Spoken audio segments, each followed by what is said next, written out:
लगे होमवर्क तो सरी गला मत भूख जो लगे सन्ध्या किसी खाइनी। हाँ मुझे किसी खाइनी आज क्या से मैंने कौन तैयारी कर बसिकी आसिकी 9:30 है आम एपर्त भी किसी खाइनु। आई थिंक किसी गोटे सरप्राइज बनाते एत लेट है आम भी देखा आपन को भी देखा। अरे वाह आज मम्मी चाट वाला है जाइची आमर आज सब चटनी एडी अच्छी तापरे एठी हमर दी जनकर चाट बढ़ा होची। एठी सब इंग्रेडिएंट्स एठी कॉर्न एठी जाबी सेओ एठी होची गुरगुनी एठी मसाला आउ सेडा होची पापड़।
किए खाइबे रेडी कर देजी गरमा गरम स्पेशल मटर चाट।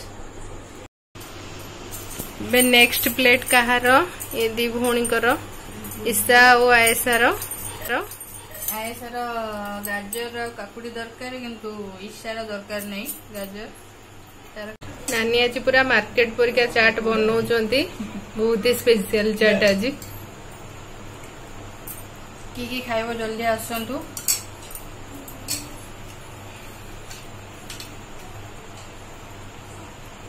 चाट दुकान गोटे करके बसिले होंदा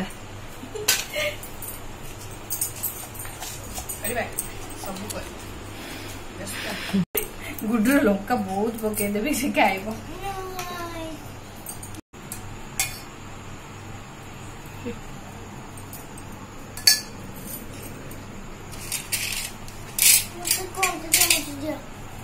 कलरफुल बनी चाट आज।